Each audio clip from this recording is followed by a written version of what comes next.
بسم اللہ الرحمن الرحیم الحمد للہ رب العالمین والعاقبۃ للمتقین والصلاۃ والسلام علی سید الانبیاء والمرسلین سیدنا و مولانا و ملجانا و مأوانا و حبیبنا و طبیب قلوبنا سیدنا و مولانا محمد المصطفیٰ صلی اللہ علیہ وسلم وعلی آلہ الطیبین الطاہرین وازواجہ الطاہرات امہات المؤمنین واصحابہ الہادین المہدیین واولیاء امتہ وعلماء ملتہ اجمعین اما بعد فاعوذ باللہ من الشیطان الرجیم بسم اللہ الرحمن الرحیم قال اللہ تبارک و تعالی فی القرآن المجید والفرقان الحمید انما المؤمنون الذین اذا ذکر اللہ وجلت قلوبہم واذا تلیت علیہم آیاتہ زادتہم ایمانا صدق اللہ مولانا العظیم۔ سارے احباب مل کے اپنے کریم آقا صلی اللہ علیہ وسلم کی بارگاہ میں درود پاک پڑھیے۔ الصلاۃ والسلام علیک یا سیدی یا رسول اللہ وعلی آلک و اصحابک یا سیدی یا حبیب اللہ۔ الصلاۃ والسلام علیک یا رحمۃ للعالمین وعلی آلک و اصحابک یا شفیع المذنبین۔ بعد از حمد و صلاۃ لائق صد عزت و تکریم حضور غریب نواز دیوان کریم حضرت پیر محمد امین الحسنات شاہ صاحب دامت برکاتہم القدسیہ اور جملہ برادران اسلام، اللہ رب العزت کے فضل و کرم سے ہم سب جمعۃ المبارک کے اس اجتماع میں حاضر ہیں۔ دعا ہے اللہ تعالی ہماری حاضری اپنی بارگاہ میں مقبول و منظور فرمائے اور ہمیں حضور نبی رحمت صلی اللہ علیہ وآلہ وسلم کی سچی محبت اور غلامی نصیب فرمائے۔ قرآن حکیم کی جو آیہ کریمہ تلاوت کرنے کا شرف حاصل کیا ہے، اس میں اللہ رب العزت نے حضور صلی اللہ علیہ وسلم کے صحابہ اور غلامان مصطفیٰ کی شان بیان فرمائی۔ انما المؤمنون الذین اذا ذکر اللہ وجلت قلوبہم، کہ بے شک مومن لوگوں کی یہ شان ہے کہ جب ان کے سامنے اللہ کا ذکر کیا جاتا ہے تو ان کے دل لرز اٹھتے ہیں۔ وَإِذَا تُلِيَتْ عَلَيْهِمْ آيَاتُهُ زَادَتْهُمْ ایمانا، اور جب ان کے سامنے قرآن کی آیتیں پڑھی جاتی ہیں تو ان کے ایمان میں اضافہ ہوتا ہے۔ وَعَلَىٰ رَبِّهِمْ يَتَوَكَّلُونَ، اور وہ اپنے رب کے اوپر توکل اور بھروسہ کرتے ہیں۔ الَّذِينَ يُقِيمُونَ الصَّلَاةَ، وہ نماز قائم کرتے ہیں۔ وَمِمَّا رَزَقْنَاهُمْ يُنْفِقُونَ، اور جو رزق ہم نے ان کو دیا ہے اس میں سے خرچ کرتے ہیں، زکوٰۃ ادا کرتے ہیں۔ پھر فرمایا اولئک ھم المؤمنون حقا، بے شک یہی وہ لوگ ہیں جو حق اور حقیقت کے ساتھ سچے مومن ہیں۔ لہم درجات عند ربہم ومغفرۃ ورزق کریم، یہ وہ خوش نصیب ہیں جن کے درجات اللہ نے اپنی جناب میں بڑھا دیے ہیں اور ان کو مغفرت اور اچھے رزق کی خوشخبری عطا فرمائی۔ حضرات محترم، یہ آیہ کریمہ جہاں سب غلامان مصطفیٰ صلی اللہ علیہ وسلم کے لیے ایک بشارت ہے اور ان کی علامت بیان کرتی ہے،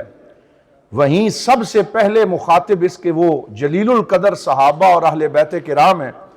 جنہوں نے سرکار دو عالم صلی اللہ علیہ وآلہ وسلم کی نظر رحمت کے سامنے وقت گزارا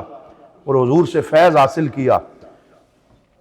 اور سرکار دو عالم صلی اللہ علیہ وسلم کی زبان فیض ترجمان سے قرآن سنا اور ان کے دل کو یہ کیفیات نصیب ہوئیں، تو اللہ نے خود ان کے ایمان کی گارنٹی عطا فرمائی کہ اولئک ھم المؤمنون حقا، اور کوئی مومن ہو نہ ہو وہ سچے مومن ہیں، کیونکہ ان کے ایمان کی گارنٹی خود اللہ رب العزت نے عطا فرمائی ہے۔ اور وہ بے شمار صحابہ کرام ہیں، ان کی اپنی اپنی شانیں ہیں، خصوصیات ہیں۔ کسی شاعر نے کہا تھا مدینے کے گدا دیکھے ہیں دنیا کے امام اکثر، بدل دیتے ہیں تقدیریں محمد کے غلام اکثر۔ یہ سب وہ حضور صلی اللہ علیہ وسلم کے غلام ہیں جنہیں جدا جدا شانیں عطا ہوئیں۔ انہی میں سے ایک خوش نصیب کا ذکر آج میں آپ کے سامنے کرنا چاہتا ہوں جو زیادہ معروف صحابہ میں نہیں آتے، لیکن ان کی جو شان احادیث طیبہ میں بیان ہوئی ہے وہ ایک نرالی شان ہے کہ انہیں حضور نے بڑی شانوں سے نوازا۔ ان کا اصل نام عبد العزیٰ المزنی ہے، جو اسلام سے پہلے ان کا نام تھا، اور مزینہ قبیلے سے ان کا تعلق تھا، اور ان کے والد مزینہ قبیلے کے سردار تھے۔ بہت دولت تھی، عزت تھی، ناز و نعم میں وہ پلے تھے، حتیٰ کہ ان کے صرف اپنے پاس 2 ایسے شاندار گھوڑے تھے کہ جب وہ ان پہ سوار ہو کے نکلتے، خوبصورت لباس زیب تن ہوتا تو ایسے لگتا جیسے کوئی شہزادہ جا رہا ہے، اور لوگ رشک کی نگاہوں سے انہیں دیکھا کرتے۔ اور یہ ایسے خوش نصیب صحابی ہیں کہ ان کی کل عمر 23 سال ہے، جن میں سے 16 سال کی عمر میں یہ حضور کی غلامی میں آئے، اور 23 سال کی عمر میں وصال بھی ہو گیا، اور صرف 7 سالہ اسلام نے ان کو وہ شان عطا فرما دی کہ آج جب بھی ان کا ذکر ہوتا ہے تو سارے لوگوں کے دل اور ان کی نگاہیں محبت سے جھک جاتی۔ تو اتنی تھوڑا ٹائم بھی اگر کسی کو حضور کی غلامی میں مل جائے اور وہ صدقے دل سے سرکار کا غلام بن جائے تو یہاں زیادہ ٹائم میٹر نہیں کرتا، یہاں انسان کی نیت میٹر کرتی ہے کہ وہ کیسے اپنی غلامی کو پیش کر رہا ہے۔ تو ان کے بارے میں یہ آتا ہے کہ جب ان کی عمر 16 سال ہوئی اور زندگی کی ساری عیش و عشرت ان کے پاس تھی تو یہ راہ کے اوپر آ کے وہاں بیٹھتے، لوگوں کو گزرتا ہوا دیکھتے۔ اور مزینہ وہ جگہ ہے جو مکہ اور مدینہ کے درمیان پڑتی تھی، اور جو قافلے بھی مکہ سے مدینہ کی طرف نکلتے وہ وہاں سے گزر کے جاتے۔ تو جب حضور صلی اللہ علیہ وسلم نے اپنے غلاموں کو ہجرت کا حکم دیا اور وہ بڑے خوف کے عالم میں نکلے، کیونکہ کفار ان کے پیچھے تھے، ان سے مال و دولت چھین رہے تھے، ہر قسم کی قربانی وہ پیش کر رہے تھے، تو وہ اسی مزینہ قبیلے سے گزر کے مدینہ جا رہے تھے، یثرب جا رہے تھے، اور سراسیمہ حالت میں جلدی جلدی چلتے ہوئے تاکہ پیچھے سے کفار ہمیں کہیں روک نہ لیں، وہ گزرتے تھے۔ تو حضرت عبد العزیٰ جن کا پہلا نام تھا اور جن کا نام حضور نے پھر عبداللہ رکھا، وہ ان سے پوچھتے کہ تم کون ہو، کہاں جا رہے ہو؟ وہ بتاتے ہم محمد رسول اللہ کے غلام ہیں، ہم سرکار دو عالم کے صحابہ ہیں، ہمیں حضور نے دین کا درس دیا، وحدانیت کا، توحید کا درس دیا۔ تو ان کے دل میں سرکار دو عالم کی محبت جاگزیں ہو گئی، اور 16 سال کی عمر میں ایک گزرتے ہوئے قافلے میں جو صحابی تھے ان کے ہاتھ پہ اسلام قبول کیا اور پڑھ لیا لا الہ الا اللہ محمد رسول اللہ۔ لیکن جب اسلام قبول ہوا تو اسلام کو جاننے کا شوق پیدا ہوا، تو ان گزرنے والوں سے کہتے مجھے اسلام سکھاؤ، قرآن پڑھنا سکھاؤ، میرے پاس کچھ دن قیام کرو۔ وہ کہتے ہم رک نہیں سکتے، ورنہ کفار ہمیں ڈھونڈ کے واپس لے جائیں گے، ہمیں ہمارے نبی کا حکم ہے کہ ہم نے یثرب پہنچنا ہے، اگر تم سیکھنا چاہتے ہو ہماری سواری کے ساتھ ساتھ چلو اور تم جو ہے وہ سیکھ لو۔ تو وہ ان کے ساتھ ساتھ کبھی پیدل چلتے، کبھی دوڑتے، چلتے چلتے ان سے دین سیکھتے۔ چند صورتیں انہوں نے یاد کر لیں، دین کے مسائل اس طرح سیکھ لیے، کئی میل آگے نکل جاتے، پھر خیال آتا میرا گاؤں تو پیچھے رہ گیا، سرے شام پھر واپس لوٹتے، اگلی صبح پھر راستے میں آ کے کھڑے ہوتے، کسی نئے قافلے کے ساتھ پیدل چلتے، اسلام کی تعلیمات کو حرز جاں بناتے۔ یوں وہ دین سیکھتے رہے اور ان کی معلومات میں اضافہ ہوتا رہا اور حضور کی زیارت کا شوق بڑھتا رہا۔ تو ایک صحابی رسول نے ان سے کہا یوں ہمارے ساتھ دوڑتے ہو، کیوں مدینے نہیں آ جاتے؟ ہم وہاں تمہیں اپنے ساتھ رکھیں گے اور تمہیں دین سکھائیں گے۔ تو وہ کہنے لگے اریدو ان یسلم عمی علیہ السلام، کہ میرا باپ فوت ہو گیا، میرا چچا میری تربیت کرتا ہے، مجھ پہ پیسے خرچ کرتا ہے، ناز و نعم سے اس نے مجھے پالا ہے، میں اس سے وفا کر رہا ہوں کہ میں چلا نہ جاؤں، میں چاہتا ہوں میرا چچا بھی اسلام قبول کر لے، میرے قبیلے والے بھی اسلام قبول کر لیں، اس لیے میں مدینہ شریف ابھی نہیں آؤں گا، میں اسے اسلام کی دعوت دوں گا۔ تو وہ دین سیکھتے رہے، اپنے چچا جان کو بار بار واضح تو یہ نہ بتاتے کہ میں مسلمان ہو چکا ہوں، یوں کہتے کہ مدینہ مکہ میں ایک ہستی ہے جس کا نام محمد ہے، ان کی یہ بات مجھ تک پہنچی ہے، ان کی یہ خبر مجھ تک پہنچی ہے۔ تو وہ آگے سے مسترد کرتا، غلط گفتگو کرتا، سخت باتیں کرتا، اسے اسلام کی توفیق نصیب نہ ہوئی۔ 3 سال تک یہ کوشش کرتے رہے، اور جب نماز کا یا کوئی قرآن کی تلاوت کا وقت ہوتا دور چلے جاتے، تنہائی میں بیٹھ کے روتے ہوئے رب کا قرآن پڑھتے، اپنے چچا کی ہدایت کے لیے دعا مانگتے، اور 3 سال وہ یہ کوشش کرتے رہے۔ پھر ایک دن آیا کہ انہوں نے یہ سوچا کہ آج میں اپنے چچا سے واضح بات کروں گا، اور حاضر ہوئے اور ان سے کہنے لگے، ان کی سیرت کے اندر یہ جملے موجود ہیں، ان سے کہنے لگے لَقَدْ تَأَخَّرْتَ عَلَيَّ وَأَخَّرْتَنِي عَنْ رَسُولِ اللَّهِ، کہ اے میرے چچا تو نے بڑی دیر لگا دی، ادھر مجھے پتا چلا ہے بدر ہو گیا، احد ہو گیا، میرے نبی مدینہ پاک میں تشریف لے آئے، 3 سال گزر رہے، میں تیرے دروازے پہ دستک دے رہا ہوں، ابھی تک تو نے اسلام قبول نہیں کیا، وَأَخَّرْتَنِي عَنْ رَسُولِ اللَّهِ، اور تیری ہدایت کی امید نے مجھے حضور سے دور کر دیا، بڑا میں لیٹ ہو گیا۔ اور پھر کہنے لگے وَمَا عُدْتُ أُطِيقُ فِرَاقَهُ، اب میرے اندر حضور کا فراق برداشت کرنے کی طاقت نہیں ہے، اب میں سرکار دو عالم صلی اللہ علیہ وسلم سے مل کے کہہ دیں صلی اللہ علیہ وسلم سے مزید دوری برداشت نہیں کر سکتا۔ وَإِنِّي أُعْلِمُكَ، میں تجھے بتا رہا ہوں، أَنِّي أَشْهَدُ أَن لَا إِلَٰهَ إِلَّا اللَّهُ وَأَنَّ مُحَمَّدًا رَسُولُ اللَّهِ وَإِنِّي مُهَاجِرٌ إِلَيْهِ، میں نے کلمہ پڑھ لیا ہے، میں اب ہجرت کر کے جا رہا ہوں۔ وَأُحِبُّ أَن تَكُونَ مَعِي فِي هَذَا السَّفَرِ، میری یہ شوق ہے کہ تو بھی میرے ساتھ آ جائے، میں آپ کو اپنے ساتھ لے کے چلوں، کیونکہ میں آپ سے وفا کرنا چاہتا ہوں۔ وَإِنْ أَبَيْتَ فَلَا يَرُدُّنِي عَنِ الْهِجْرَةِ إِلَيْهِ شَيْءٌ، اور اگر آپ انکار کریں گے تو یہ جان لینا اب میں نہیں رکوں گا، مجھے اس ہجرت سے اب کوئی شے نہیں روک سکتی۔ تو وہ چچا غصے میں آ گیا اور کہنے لگا ان ابیت الا السلام، اگر ان ابیت الا الاسلام، اگر تو نے پکا فیصلہ کر ہی لیا ہے جانے کا، جربتک من کل ما تملک،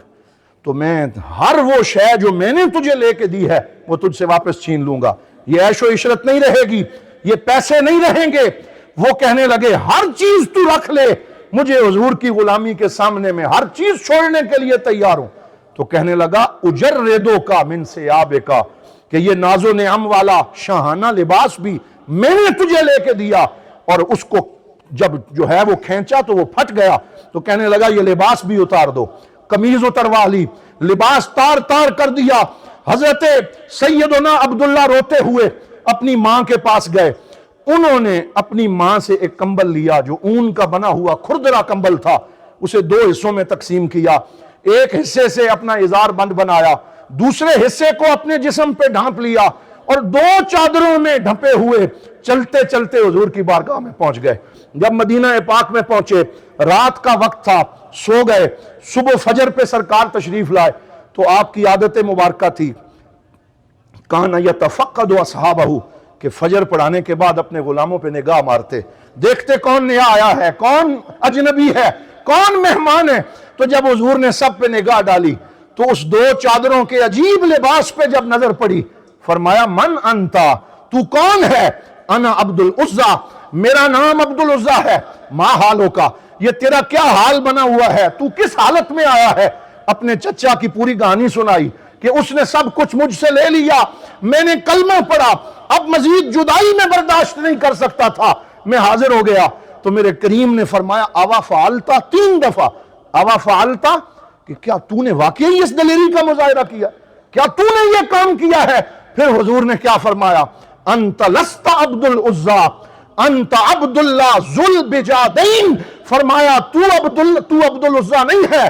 میں محمد تجھے ذو البجادین کا لقب دیتا ہوں، 2 کمبل والوں کا لقب دیتا ہوں، 2 چادر والے غلام کا لقب دیتا ہوں، تیرا نام عبداللہ ہے، تیرا لقب ذو البجادین ہے، فالزم بابی، پس میں تجھے حکم دیتا ہوں میرے دروازے کو لازم پکڑ۔ تو آپ نے اصحاب صفا کے پاس رہنا شروع کر دیا، حضور کے دروازے پہ رہتے، قرآن کی تلاوت کرتے، اللہ رب العزت کا ذکر کرتے، ہر وقت جو ہے وہ قرآن کی تلاوت اور ذکر اور تسبیحات میں وہ مشغول رہتے، اور اسی طریقے سے وہ وقت گزار رہے تھے۔ کہتے ہیں ایک دن جب حضرت سیدنا فاروق اعظم رضی اللہ تعالی عنہ حضور آئے نا، تو حضرت عمر نے کہا یا رسول اللہ ما حاضل میرا،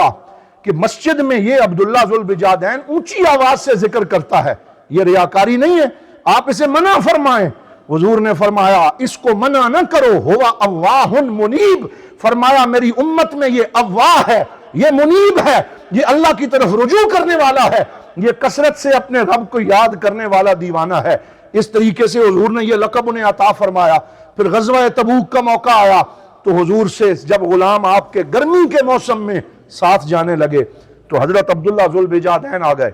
عرض کرنے لگے یا رسول اللہ صلی اللہ علیہ وسلم ادعو اللہ لی ان اموت شہیدا، میرے لیے دعا کریں کہ اللہ مجھے اس سفر میں شہادت عطا فرمائے۔ تو حضور نے دعا کے لیے ہاتھ اٹھائے اور دعا کیا مانگی؟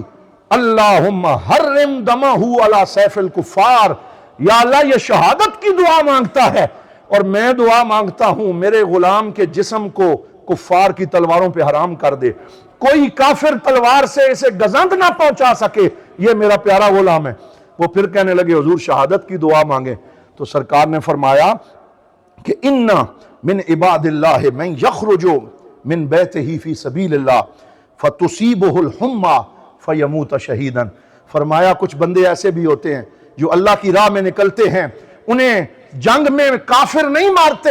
بلکہ بخار ہوتا ہے اور وہ اس دنیا سے چلے جاتے ہیں، وہ بھی اللہ کی بارگاہ میں شہید کا رتبہ حاصل کر لیتے ہیں۔ کوئی گھوڑے سے گرتا ہے اس دنیا سے چلا جاتا ہے، وہ بھی شہید کا رتبہ حاصل کر لیتا ہے۔ میں چاہتا ہوں تجھے کفار کی تلواریں ٹچ نہ کر سکیں کیونکہ مجھے تیرے ساتھ بڑا پیار ہے، مجھے تیرے ساتھ بڑی محبت ہے۔ تو حضور نے ان کو اپنے ساتھ لیا۔ حضرت عبداللہ بن مسعود فرماتے ہیں ہم تبوک گئے، اللہ نے فتح عطا فرمائی، ہم واپس لوٹے، رات کو ایک جگہ خیمہ زن ہوئے، سردیوں کا موسم تھا، سخت جاڑے کی رات تھی، میں اپنے خیمے میں لیٹا ہوا تھا، مجھے باہر گڑھا کھودنے کی آواز آئی کہ کوئی گڑھا کھود رہا ہے۔ میں اٹھا، حضور کو اپنے بستر پہ نہ پایا، حضرت ابو بکر و عمر بھی خیمے میں موجود نہیں تھے۔ میں وہاں گیا تو میں نے عجیب منظر دیکھا کہ خود حضرت ابو بکر و عمر چراغ لے کے کھڑے ہیں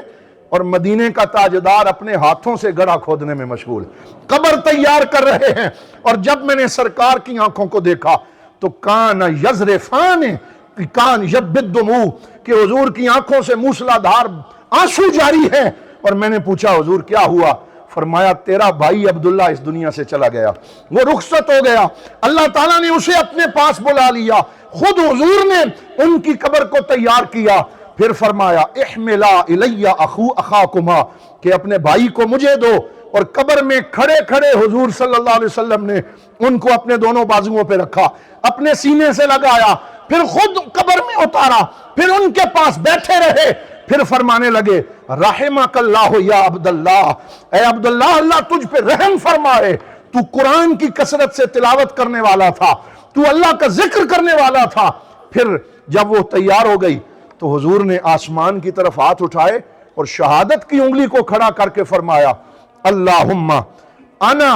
اشہدو کا انی رادن انہو فرد انہو، یا اللہ میں تجھے گواہ بنا کے کہتا ہوں